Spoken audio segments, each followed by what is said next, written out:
Blake, you know how I make you do all the hard and uncomfortable work that I don't want to do? Yeah, and then you tell everybody that I don't do anything around here. Welcome to the Church Gear Podcast, where we pull the tech out of the booth and onto the stage to share the most outlandish stories and hidden wisdom from the tech trenches. And now, here are your hosts. Your host, Blake Hodges, a man who will never get any respect around here, and I'm here with my co-host who is respected by world leaders, presidents, and the Pope himself, Toby Walters. And just to clarify, I'm not the one who started the phrase that you don't do anything around here. That was our church tech friends from, I think, Goldsboro, North Carolina, where they said, don't you have a guy that works there that doesn't do anything? It's like, yes, his name is Blake. Look at the memory on you. I know. That was fun.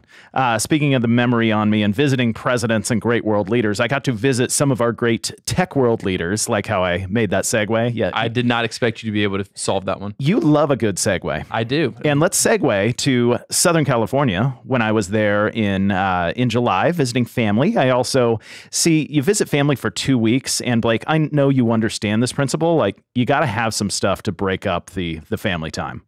You got to get a break from these people. There's a reason you live states away from them. That's right. So in the middle of the trip, I put a couple days where I went to Orange County in LA and visited churches. And it's always just fun to drop in and kind of see the work that happens behind the scenes. You know, during the week, you could say monotony, but like, we know church tech leaders work really hard during the week. And so I first went to North Coast Church, and North Coast is one of those pioneering churches. That's where Dennis Choi was for a long time. And their whole team, Mike Harry and their team, they're doing amazing things. Blake, they have somewhere in the mid 60s, so 65-ish different services on a weekend. 65? Yes. How's that possible? So they pioneered what is kind of the multi-venue church approach, where they'll have a campus, but then they'll have like 4 or 5 different venues with different worship styles at each venue. And then they'll pipe the message from their pastor to each one of the venues. And so when you get 8 or 9 different campuses and they all have different venues, you end up with 60-some services on a weekend. That's crazy. They have a service for a year. You've been alive. Am I that old yet? Yep. It goes by fast, Hope. That's rough. And I also got to visit with Evan Wirtz at Mariners Church, and they're doing a really unique thing in that for their live stream, they kind of their pastoral leadership, their elder board decided that for their live stream, they want a unique experience. And we've seen at different churches that they may have like an online pastor, which will do an intro, like they'll do an interview intro and do a specific, greeting and announcements for the live stream service. And then sometimes they'll even come out onto stage as the service is starting. So it's kind of like a partial unique experience for the online audience. I feel like maybe we should start doing that for the podcast. How long until that pastor becomes AI? Just straight AI generated? How do you know he's not already? Oh my gosh. If you're watching from home, how do you know that that's not just an AI person? Toby, I have a confession. I've been AI this whole time. That explains so much. Got to try and fail. So at Mariners, they decided that they wanted to create a completely unique service for their live stream audience. So they're actually building like a full-on soundstage on their campus to create a unique service. So it's all filmed separately. It's on the soundstage. It's like a TV show, full production and everything. Gracious. Only in Southern California, right? Well, yeah, they got to keep up, look as cool as all the TV and movies out there. And then from Mariners, it's about a 20-minute drive inland to get over to Saddleback. And I like to kind of say that Mariners and Saddleback compete for the most beautiful campuses on the planet. Like they're in California. They both kind of look like Disneyland a bit. It's just gorgeous. You never take me on any of these trips. And Blake, you're AI. How am I going to take you into the real world? Open the app when we're there. So I get to Saddleback, and Southern California, like typically the weather is perfect. And it was over in Mariners because it's closer to the ocean. But then Saddleback is another, 20 minutes inland, and they're having a bit of a heat wave. And it was also VBS week. And Blake, have you ever been part of VBS? Oh, I volunteered for VBS all through high school. And when you're in the church tech world, you don't necessarily volunteer for VBS anymore. you are assigned to work VBS. Yeah, this is why church techs actually work more than anyone on staff, because everyone has an event they do. The church tech has to be there for all the events. So Saddleback, their production crew, I've got to give it to them. They're brilliant.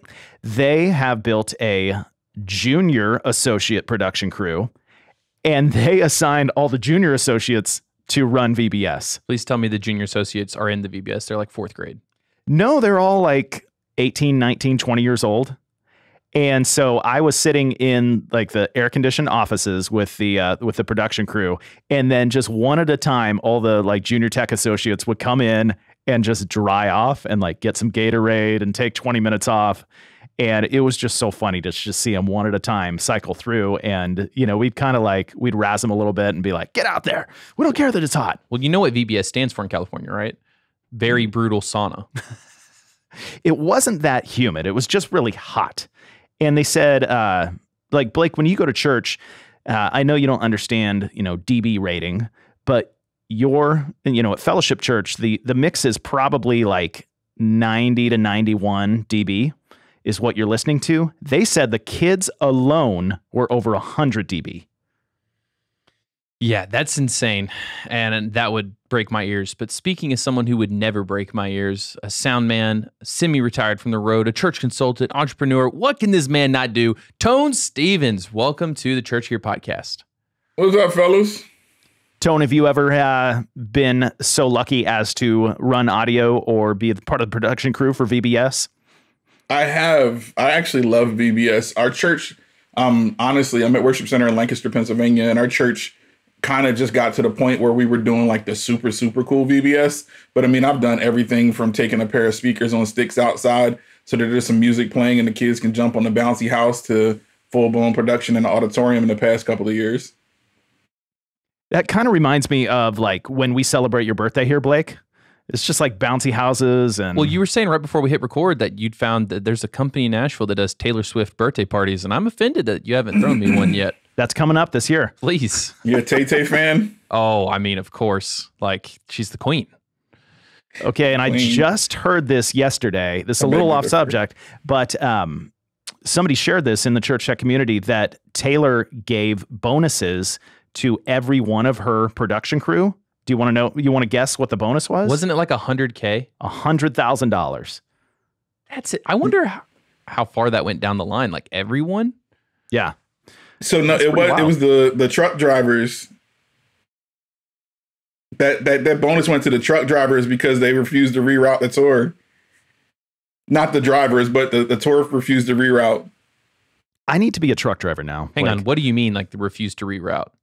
So there's a thing being on the road where if you get very few days off, we're at the point now where there's so much work in touring industry where people are like, all right, I'm going to leave and go somewhere else where the schedule is a little bit better because you've had me running for like 13 days straight with very little sleep. Now the truck drivers get sleep, but having to be like, oh, okay, I got to run here, then I got to run there. And oftentimes they're running in double sets of crews where there's like two sets of steel and one set of steel is going to one arena at one time and another set of steel is going to another arena at another time. Dang. Blake, maybe you don't do anything here compared to what these touring truck drivers are doing. Well, no, not compared to that. I've never worked well, actually, I have worked 13 days straight in my life. I worked at a factory for like 56 days straight once, but that's insane, the amount of driving. Driving with no sleep, honestly, is one of the, I think, worst forms of torture. Because you're thinking, like, if I go to sleep, I'm going to die. And you're really tired. That's true. Now, legally, they're driving and getting their sleep, but it's still the burden of like multiple days and everything being too close together. Yeah. Well, and that's a lot of weight on their hands, you know. They got Taylor Swift's life in their hands. Weight, legitimately, like tons and tons and tons and tons of steel and gear. These tours be having like 100 trucks. Well, have you seen that? There's a clip of, I worry we talk too much about it on this podcast, but there's a clip of for this tour, all the production buses. Yeah, I mean, it's like trucks and trucks and trucks. She's competing with Amazon for world dominance currently. Well, I would have said she was competing with Beyonce for the queenhood, but that's true too. Yeah. That who's Tone? Who's the queen in your mind? Who's the queen in my mind? The person who pays me, I guess I'd say. So Toby's my queen? I don't know how I feel about this. Yeah, that's kind of cool, actually. Bow to your queen, Blake. Queen to be. You ever seen Coming to America? That's like my favorite song. I love that movie. Blake's never even heard of that movie. Hang on, Eddie Murphy, right? Yep. Have you seen it? I have. We're not talking about number 2. We're talking about the original that Yes, was like correct. in the 80s. Correct. Okay, let's see here. Speaking of number 2, we got 2 truths and a lie right here. So Tone is making it easier on us, or this could be just a confidence play. He's like, That's true. I only need 3 to fool you guys. Number 1, I got my start in the music business being a gopher in Bad Boy Studios in the mid and late 90s. Number 2, I almost spent 20 years in prison for selling marijuana. Wow. Number 3, I've got 3 Grammys. Almost said 3 Gammys. I got 3 Grammys for my work in the music industry. Okay, I'm going first because I have a good guess. I think the lie is that he has 3 Grammys. I think maybe he has like 2 Grammys or 4 Grammys, but I'm going to guess that's a lie. Great. You failed immediately because that one's for sure true. I'm going to say the lie is the 20 years of marijuana, not because like there's a number in that and it's outrageous. So maybe the number is a lie. We're both going for the numbers here. Tone, we've locked in. Please tell us that I won. No, Toby won. Yes! I don't have any Grammys. Bow to your queen, Blake. Been close. Seen the nominations. No Grammys. Tone, how did you get out of the prison time? Jesus, like full blown. I can't put it to nothing else but that, man. So when I was younger, I had some really crazy things happen to me. I don't want to get too dark on your podcast, but I had some really crazy things happen to me on my 16th birthday that turned me dark. I was a really naive and like innocent kid, like on my way to going to like engineering school, not for sound, but for like building cars and stuff like that. Very science engineering type of thing. I was passionate about that stuff, computer engineering. And so I was in this program, but I also was like feeling kind of crappy that like I was the nerd and nobody really respected me, or like it was insecurity and everything. So I got robbed on my 16th birthday, plus some other stuff. And I went really dark, and that darkness led to me starting to sell weed. Well, smoking weed and not realizing that it's a really expensive habit. And I needed to sell it to be able to keep smoking it because life felt real short in that season. Well, that's why Toby started Church Gear, because his weed habit got so expensive. Well, I was going to say, I mean, I know I'm making a wild CBD joke here, but like my gear habit, like I loved gear so much, and it was a very expensive habit that I had to figure out a way to keep affording it, which was now buying and selling gear. So Tone, I think you were on the right track. You chose the wrong drug. It's the gear. Yeah, my new drug, sneakers. That is a lot of people's drugs these days. Man, those sneakers. I was trying to get AJ's attention in an all staff because I mostly just spend all staff trying to make jokes with him. And I tapped his shoe with my shoe, and he looked at me like he was about to stab me. He was like, bruh. Yeah, like the Exorcist just happened. Yeah, like you just touched my shoes, dude. I don't really care that much. I got a 9-year-old and he steps on my feet all the time, and it hurts inside. But you know, I've learned how to like show mad grace because I can't like rip my son's head off for like scuffing a pair of Jordans or something like that. I mean, it doesn't stop me from ripping Blake's head off. Thankfully, Don't touch my shoes, son. Well, thankfully you're wearing shoes today, not sandals. Those sandals be stanking. Okay, tell us about Bad Boy Studios. Bad Boy Studios. Okay, so the smoking and selling of weed led me into Bad Boy Studios. I really loved music after the fact. I was like, I loved music before, but my dad told me that I'd never be able, like this 1 in a billion chance to ever be a record producer. And so when I started smoking, trying to figure out how I have to filter this. So when I started smoking, I ended up meeting some people that got me into Bad Boy Studios, and the gopher part was kind of like the icing on the cake. I got to learn and everything, but my purpose in being in Bad Boy Studios was the supplier, just to be completely honest. And that kind of kept me in the music industry. And so there was a point in time when Notorious Big passed away, and I was kind of told like the heat is really hot up there, so go down to Atlanta where there was another studio and basically do the same thing. And so I went to school in Atlanta. I went to college in Atlanta and got my degree for business because I had an uncle who, through nepotism, told me that I could work on Wall Street. And like, the weed and everything else kind of all equated to like greed. I was like, man, I just want to make money. I don't care. And so I went to Atlanta, went down there, and this will tie back into like the 20 years thing as well. Excuse me. And so I kept selling weed in the studio and supplying. And then I came home after I got my degree, and like six months later-ish, I was greedy, and I could have went and worked on Wall Street, but I was greedy. And I was like, oh, this money's really quick and easy. I don't have to go figure out anything else. I'm doing real well. I'm wearing Gucci. I'm wearing all of the fancy stuff. I look better than most rappers. I got fancier cars than at that time, honestly, than Diddy did. And so it was like, I'm just going to keep doing this. And then I got hit. I got arrested. Like pure happenstance. And it was the same night that I really felt my heart going towards Jesus, because something just was going crazy. I don't know if I was too high or what, but I felt like I was supposed to be done. So the last little bit of stuff that I had to sell, it was reckless, because I was, like I said, I was high, drunk. And so my friend was like, you're not driving me home, but you're my ride. I'll drive you. And so I was like, hey man, pull over here in the middle of the hood, and I'm gonna just throw the stuff in the trash can and light it on fire. And whoop, whoop, we got pulled over for a dead tail light. Wow. And so there was like tons and tons and tons of evidence on me. And like, I was like, man, I'm fleeing to Jamaica. So my dad is part Jamaican, part Cherokee Indian. And so he had cousins and stuff in Jamaica, and they weren't going down there for the real gangsters. So they're not coming for little old Tone.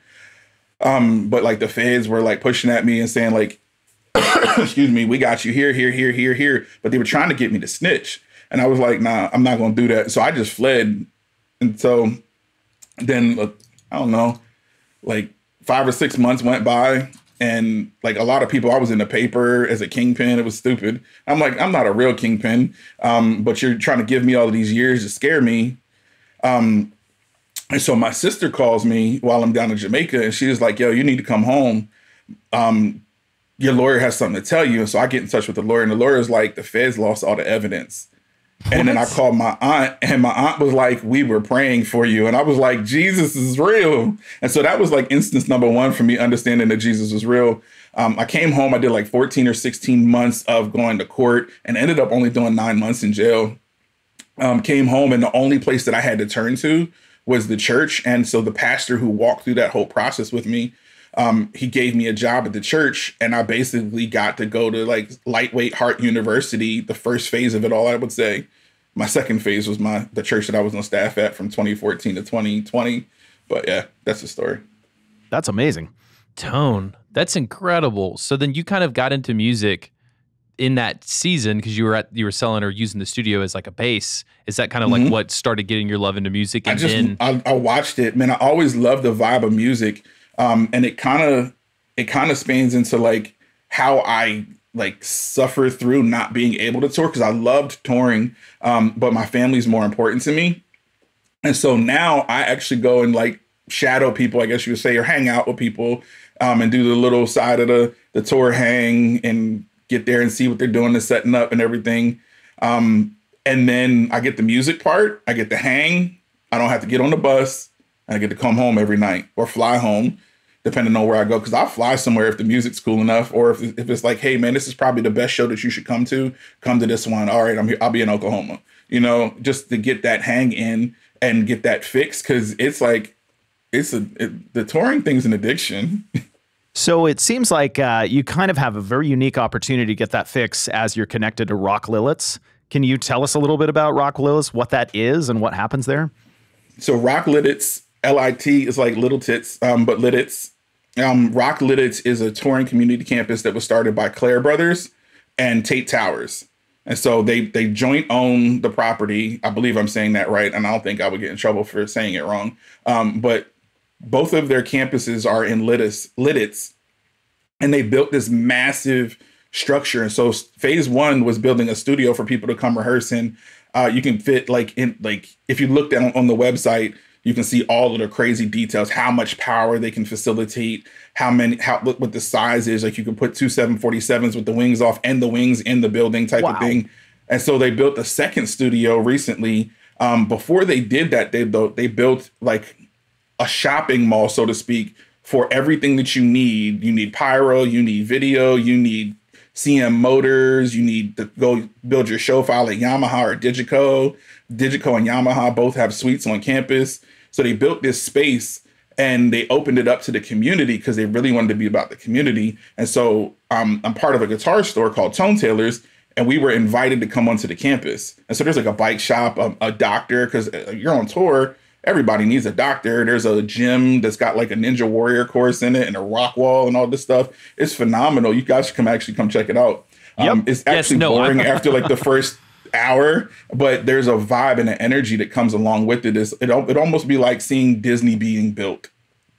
And That's so how I experience it.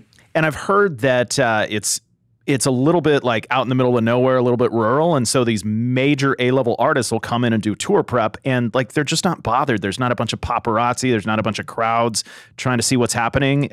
Is that true? Are there a lot of major A players coming through there?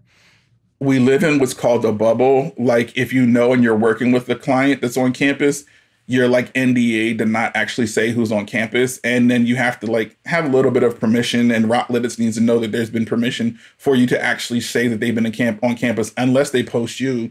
But the bubble was broken by artists multiple times. So there was a season right before the pandemic in 2019 where Ariana was on campus and she went to Whole Foods and took a picture with somebody, and they shut the campus down. Like there was like bike rail and constant SUVs like swirling around the campus, because it's a decent sized campus. There's like 4 or 5 buildings on it right now. They're actually building a school to train roadies, basically, like a full blown 4-year roadie university type of thing, accredited and all, where you get a degree. It's kind of dope. I love it. It inspires me 24/7.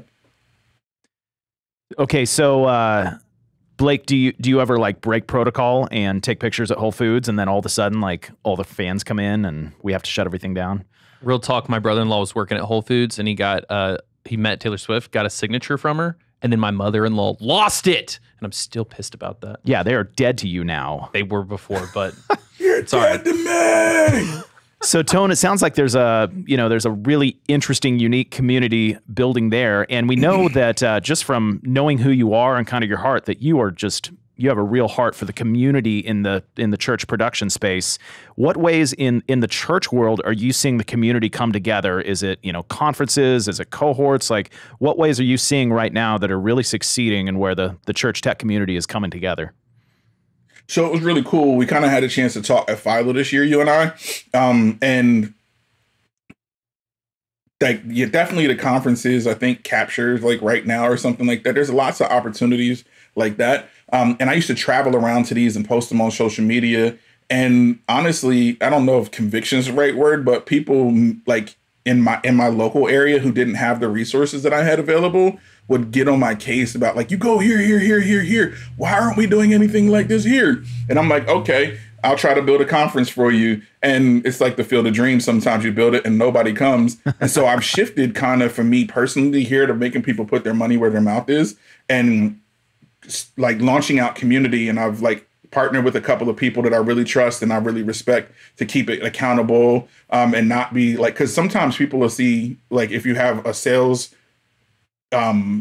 medium, like I have a store, so I have a sales medium, and so my accountability in this community piece is not turning it into a lead gen engine. So July 7th, I hosted my first little community gathering. We had 17 people from 7 different churches, and the major connector for most of the people was me. And they got to meet new people and everything else like that. And I just do some barbecue in my backyard on my smoker. It's honestly, when you get to a point where it's like, all right, I want to make smoked food, but brisket for my family of 3 is a little too much. Like, oh, we got to chop it up and we're going to have brisket for the next 3 weeks, honey. And I was like, let's just cook something on the smoker and invite people over. And I also needed some test dummies. Like, could you say you fail your first 2 or 3 briskets? I haven't made brisket yet, but pulled pork, I'm doing all right with it. When are we going to visit, Toby? Oh, yeah. I just booked a flight. We're heading out this afternoon. We'll be the test dummies for the brisket and then take us to Rock Lititz. I mean, sounds so cool. Well, just stay on the campus. Lititz. They have a hotel called the Hotel Rock Lititz. You think? It's a roadie hotel. Toby ain't paying for that. I'm sure it's way too expensive. I'll get you a discount.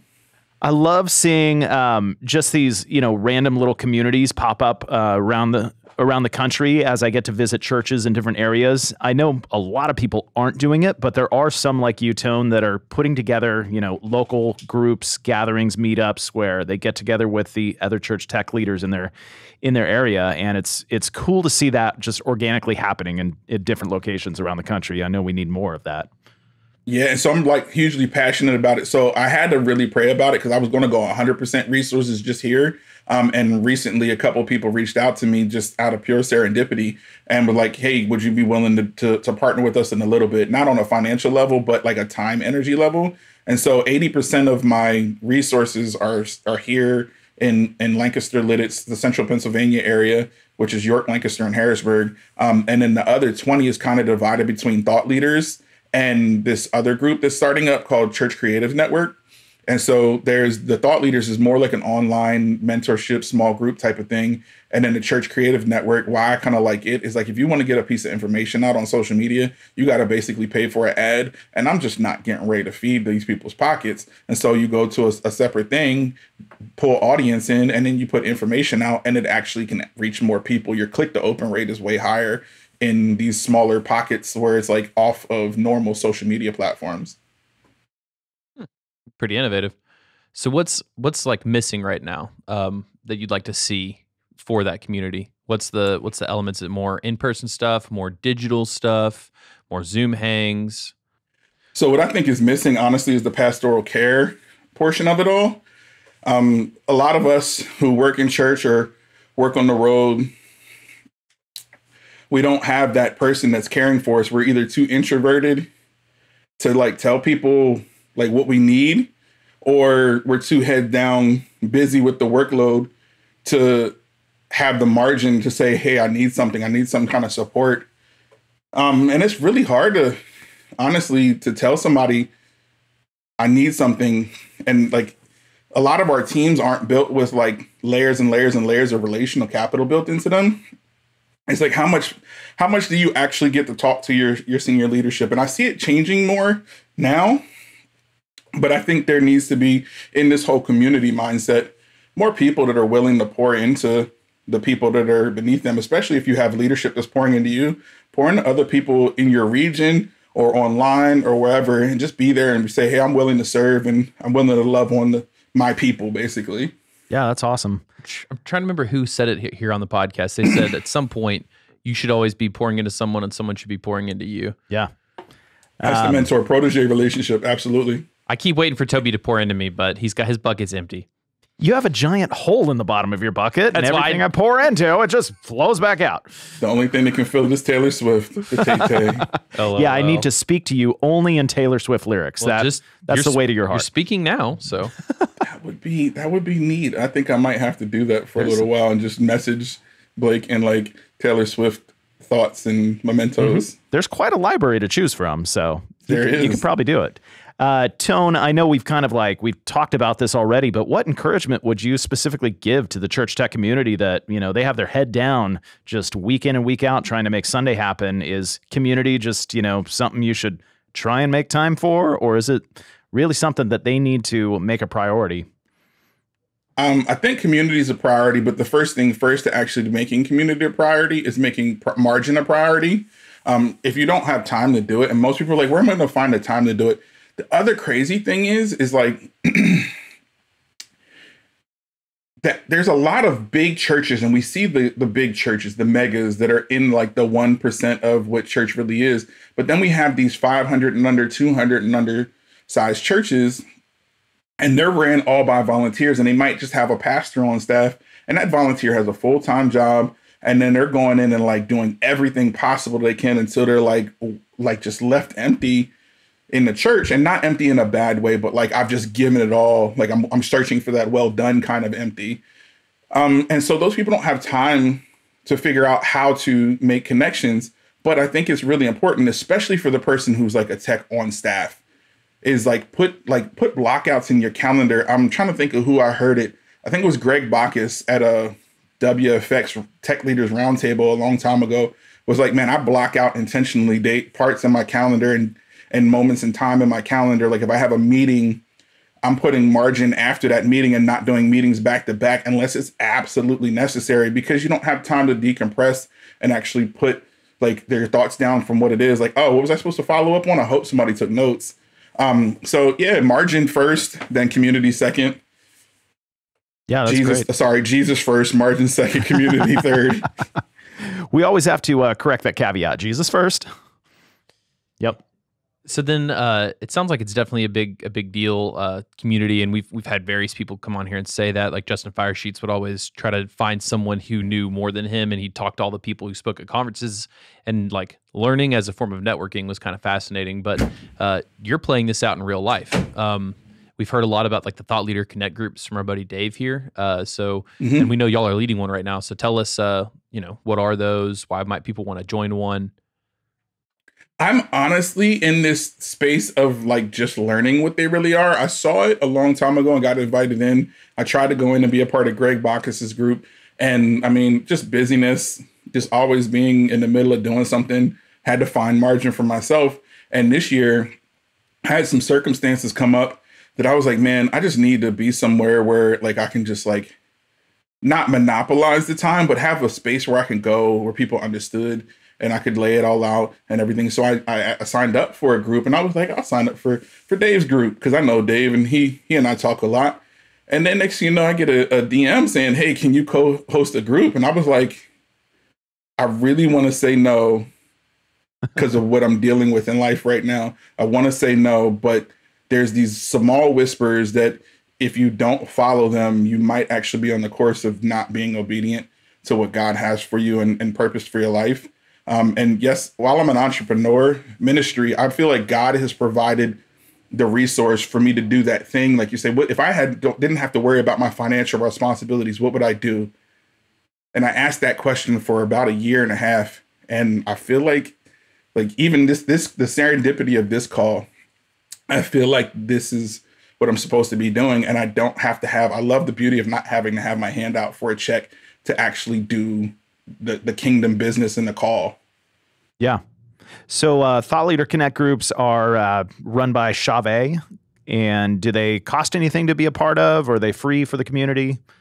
They're absolutely free for the community. It is very low weight Chave. Like there's like no Chave other than the fact that they say Mr. Chave is a believer and this is why this is important to him, which like made me light up when I heard that the first time. So like I said, I'm still learning all about it, but it's free.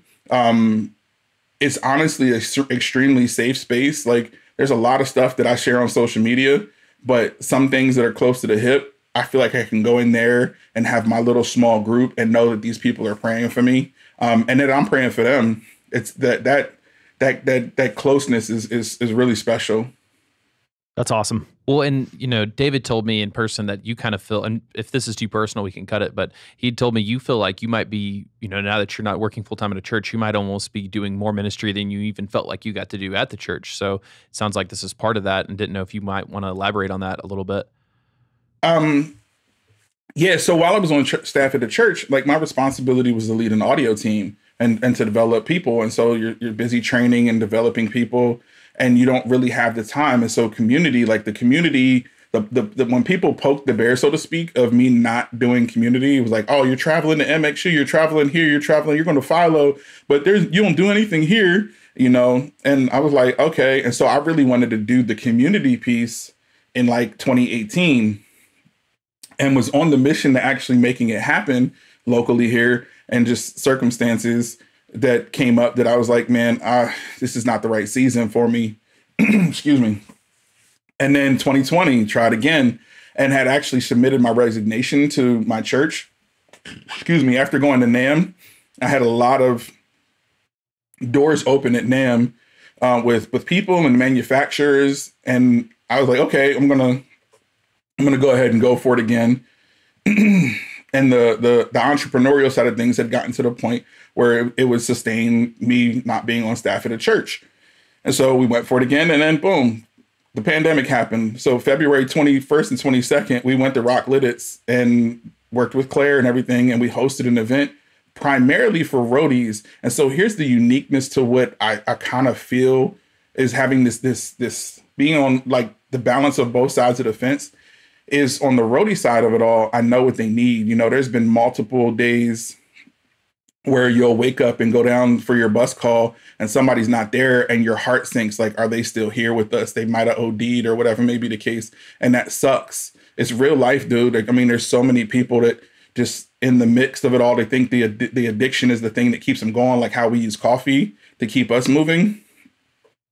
And so my heart sunk for that community. And also the fact that I think the church is really misunderstood.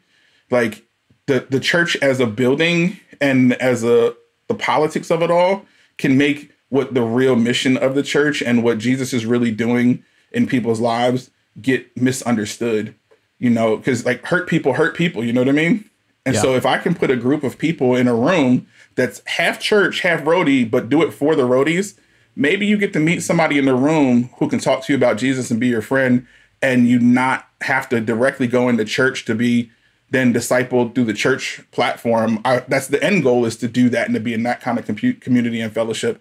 But if the on-ramp is through training events where there's a mixture of church and roadie, because, I mean, let's just be real.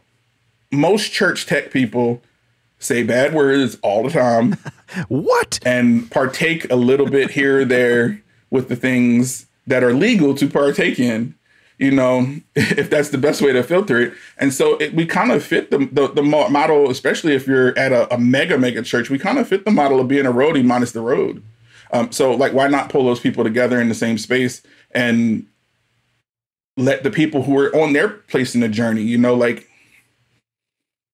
I got saved in 2001. And the journey from here to 22, 23 years later, it's still like, man, some days I'm like, I'm a little rocky. You know, I can't pray like my pastor who's been saved for 50, 60 years and was preaching for 40. You know, I can't quote the Bible like him. I'm not a Christian. I'm not a great believer. And you get that kind of thing where it sits in you. But then it just hit me one day. It was like, you know, in 40 years, I'll be, if I do my due diligence of studying my word and everything else like that. But day one, you probably only know like John 3:16.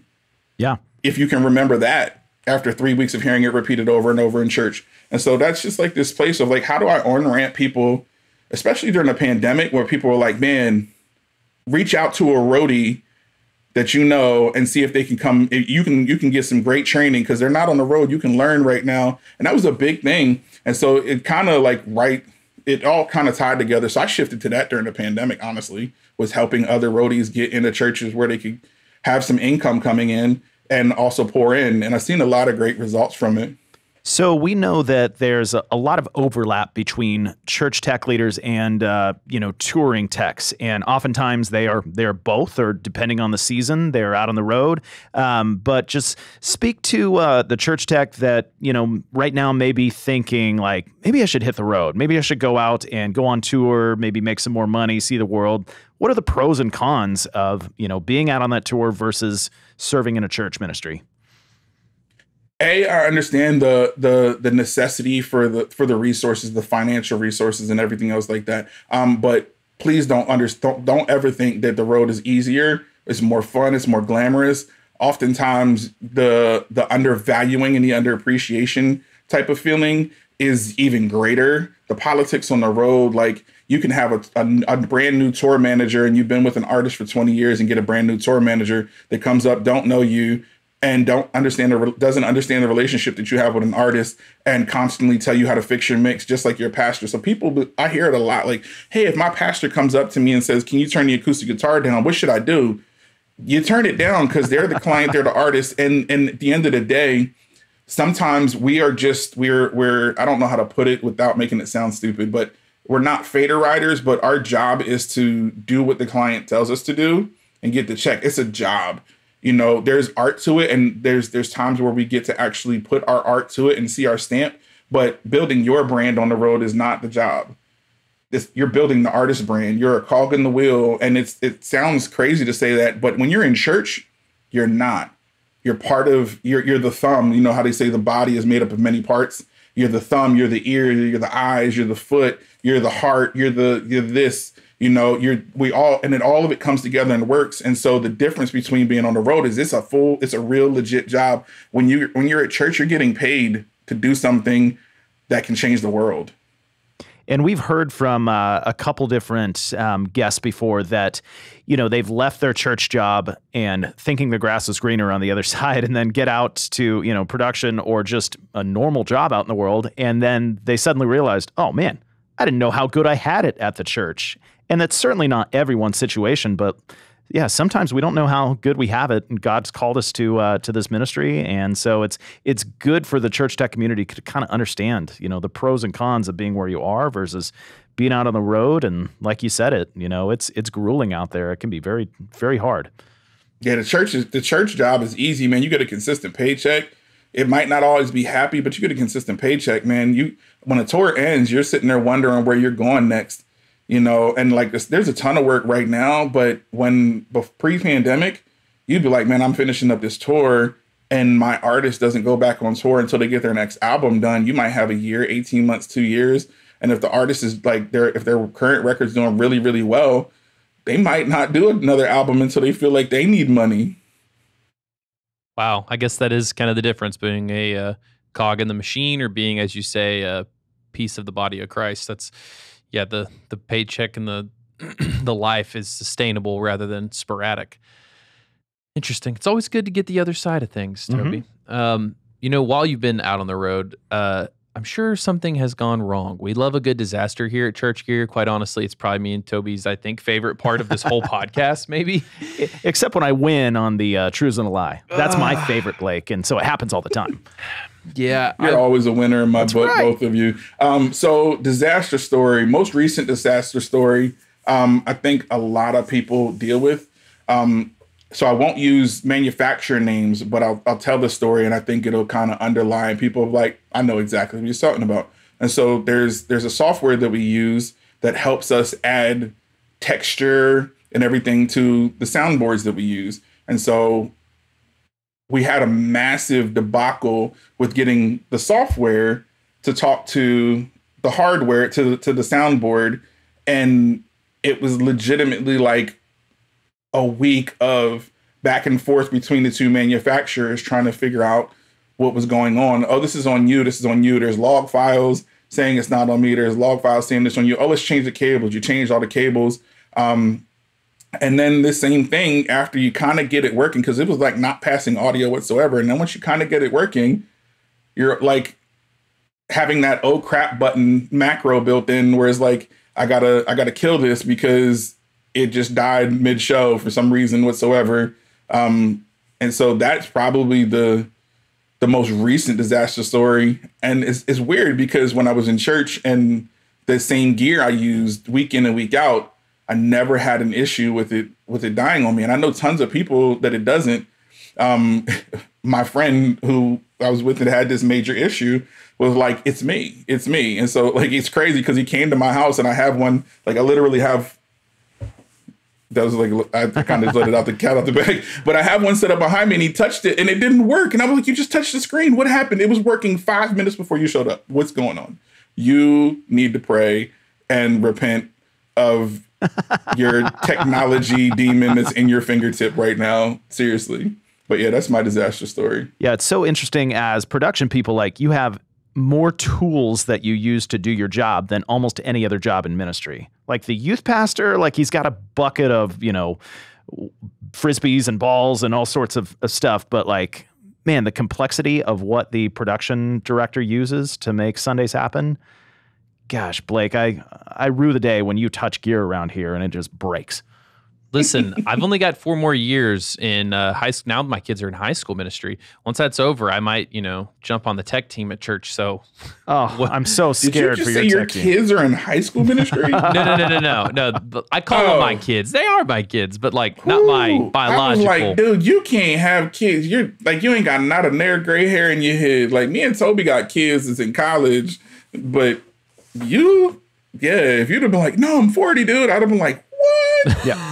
No, baby Blake is still a baby. 40. And he's got those kids in the youth group that he is how in the world are we entrusting you, Blake, to help mold these kids' spiritual future? Todd Miller is with me the whole time, and Todd's the top 3 wisest people I've ever met. Okay. So it's kind of like the podcast where you have a wise old sage with you to make sure that everything doesn't go wrong. The wise sage on this podcast is the guest, currently Tone. Tone, to get some wisdom from you, we finish all of our episodes with a tech takeaway. And so that's typically, your unique piece of advice that you would give to the church tech community. And it can be as broad as you like it. It doesn't have to be technical. Bonus points if it is, since that's kind of rare nowadays. But what would you give as a tech takeaway to kind of wrap this episode with our folks? I think it ties into what Toby was talking about, where like the church production person versus any other position in the church has more on their plate. And so I live in Amish country, and they live and die by blood, sweat, and tears. Like, if you're not bleeding, sweating, or crying, you're not doing the work. And I'm like, there's something about the actual creative mind and the exhaustion that happens when you're ideating and creating vision in your mind, and you haven't actually touched anything, but you're just imagining and dreaming and trying to turn those ideas and visions into systems and processes. And so I believe that with the pastor. Like, I have no idea how much it costs a person emotionally, physically, mentally to draft a sermon week in and week out. Man, God, I need you to give me something. So there's a lot of trust that comes into it from that perspective. So I never want to devalue any role in the church because I don't know what a person has to do. There's times where, as production people, we feel like we're devalued down to the level of a janitor, and we want to be valued higher. I don't want to take the guy that's silly, that's always playing, because you never know what they're dealing with. And like, oh yeah, I have to go be silly today, but my such and such just passed away or something like that. Or my kid is sick. I'm dealing with this major thing, and I still have to put it on and put on the smile because there's really nobody there to take and fill in that gap. And I know I'm called to do this. So I never want to devalue any position in the body of Christ or any person that's coming in the door. It's always like, how do we lift people up and how do we build them up 24/7? That is such a great one, because if I was actually, I'm going to do it, give some props to Toby here. I think it could be tempting at Church Gear to think like, man, this dude's so lucky. He just jokes around all day. And he jokes around all day because then when he's not joking, he's working his butt off, like on the nitty gritty on release. Yes. Like, hold on, I got to write this all down, Blake. These things that I'm just like, this is why I don't own I probably say it, once a month? Every 2 weeks, this is why I don't own a business when I see some of the stressors. So, yeah, I think it's very possible that the people who look like they're doing the least work joking around are actually just trying to burn off the stress for the work they're doing. That's good, man. Well, Tone, do you got anything you want to plug? Sounds like, we've obviously talked about the Thought Leader Connect groups, but anything else you want to point people to from this episode? I think pointing people to thought leaders, even though the sessions in the season have started, you're more than welcome to jump in midway. It's not like a series, whereas like if you missed the first episode, you're kind of out of the loop. There's no plot or anything to it. And then the church community group. Also, if like you're in dire need of resources, the whole reason that Tone Tellers exist is because I wanted to be able to be a resource to the community, and we sell musical instruments. And so if you would like to support that, we're here to help. That's great. Well, man, we really appreciate you joining us today, giving us some great stories. Sweet. Thanks for hanging out with us. We hope to see you back next week for more absurd stories, tech takeaways, and overall buffoonery here at the Church Gear Studios. Blake, I'm sensing that there's a lot that we have in common with the Amish now at Church Gear. We're a tech company. Blood, sweat, and tears, or you're not doing the job. So, Blake, you look a little too comfortable over there in your podcast seat. Oh, listen, honey, I'll show you the deep scar I have on my back from when I stood up in the warehouse a long time ago. My mother, to this day, every time we swim, she goes, "What happened to your back?" Is there a picture of that scar on social media somewhere? There's not, but you know what's funny? You took a picture of the wound the moment it happened because you were like, hey, do you want to see what it looks like? Because I couldn't see it from behind. So maybe it's got to live somewhere out there. It's on one of our phones. In the metaverse. And you know what you should do with your phones in the metaverse? Is you should text this episode to a buddy. Be like, hey, I invited you to a community event and you didn't come. So here's some some context for why you should join. Even text it to an enemy. Be like, look, you're my enemy, but you should listen to this because we should be in community together. if you do that and then they reply, screenshot that text to us. Yeah, I guess I'll text it to you.